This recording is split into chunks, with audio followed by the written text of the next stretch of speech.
안녕하세요, 김부장입니다.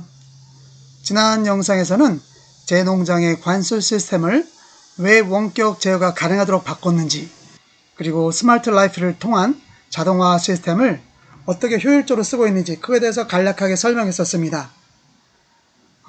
기존에 이렇게 되어 있었죠. 왼쪽부터 오른쪽으로 진행합니다.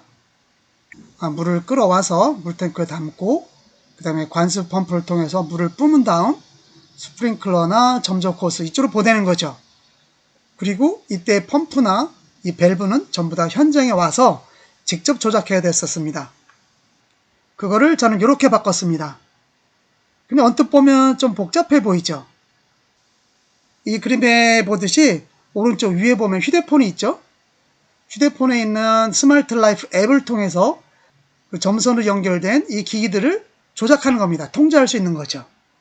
그렇게 해서 원격 제어도 가능하고 자동화도 가능합니다. 그러다 보니까 좀 복잡해 보이는 것 같아요.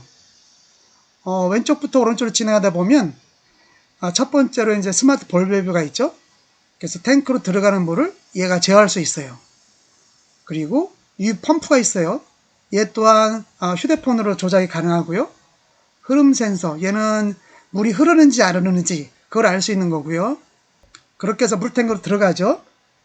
그리고 필요하다면 온도를 측정하거나 아니면 수위를 측정할 수 있는 센서를 달 수 있겠죠. 그리고 휴대폰을 통해서 통제할 수 있는 관수 펌프를 통해서 물을 뿜어줍니다. 그때도 스마트 밸브가 각 구역마다 있어서 제어가 가능하죠. 이게 스마트 라이프를 이용한 자동 관수 시스템입니다. 그리고 여기에 센서들을 추가할 수 있겠죠. 온도 센서라든가 강우 센서, 토양 센서 이런 것들을 연결할 수 있겠고, 그리고 비닐하우스에 자동 개폐기 있죠. 그것도 얘하고 연결을 시킬 수가 있어요. 그 천장에 있는 배기팬 그것도 모니터링 할 수가 있고요. 이런 식으로 바꿨습니다. 근데 이런 자동화 시스템을 만들다 보면 지금 여기 전부 다 파란 점선으로 연결되어 있죠. 인터넷선입니다.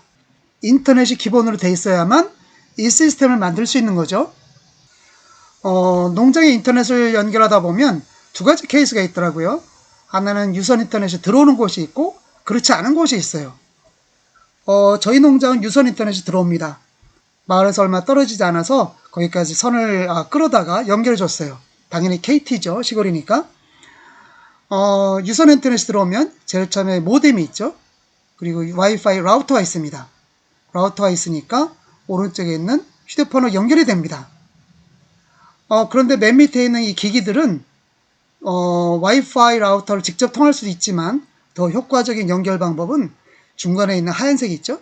지그비 허브라는 걸 통해요. 지그비 허브를 통하면 훨씬 더 효율이 높습니다. 얘를 통해서 연결이 되는 거죠. 그리고 유선 인터넷이 없는 경우도 많잖아요. 이때는 LTE 이동통신망을 활용합니다. 우리 휴대폰하고 똑같은 거죠. 이 경우에는 가운데 보듯이 이 검정색 있죠. LTE 무선 공유기라는 게 필요해요.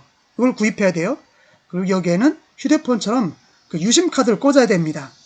그렇게 되면 왼쪽에 있는 LTE 기지국을 통해서 휴대폰이 연결이 되는 거죠. 이렇게 유심 카드를 사용하다 보니까 내 농장에 어떤 통신사의 그 신호가 가장 강한가 이걸 반드시 알아봐야겠죠. 그래서 이걸 먼저 확인해 보시고 거기에 맞는 거기에 적합한 유심 카드를 구입해야 될 것 같아요. 이때도 지급이 허브를 통해야 되고요. 그 아래 단계는 아까 유선 인터넷이 있는 경우와 똑같습니다.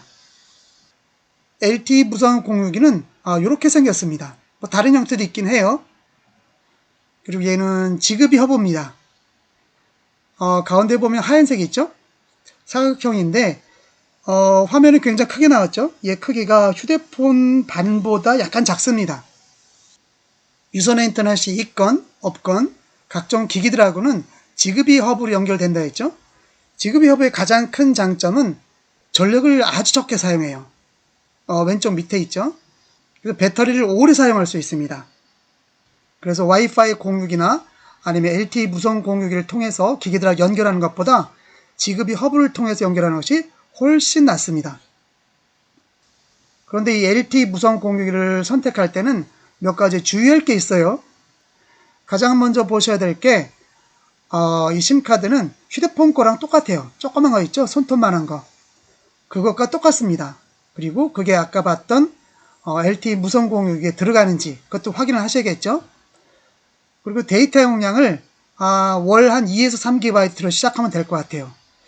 이거보다 사용량이 많아지지는 않을 거예요. 그리고 사용량을 보아가면서 추후에 조절하면 되겠죠. 데이터를 다 사용하더라도 끊어지지 않는 게 있잖아요. 속도는 저하되지만 끊어지지 않는 거, 그게 좋을 겁니다. 그리고 LTE 무선 공유를 사용할 때는 CCTV를 연결하는 것을 권장하지 않습니다. CCTV는 데이터 사용량이 굉장히 많거든요. 그러니까 그거는 필요에 따라서 결정하셔야 될 것 같아요. 이렇게 농장 자동화를 하면서 인터넷을 어떻게 쓸 것인지 거기에 대한 영상을 만들어 왔습니다. 그리고 다음 편부터는 각 기기들 하나하나 살펴보고 그것들을 어떻게 설치하며 그리고 스마트 라이프 앱에 어떻게 연결하는지 그거에 대해서 알아보도록 하겠습니다. 감사합니다. 지금까지 김 기장이었습니다.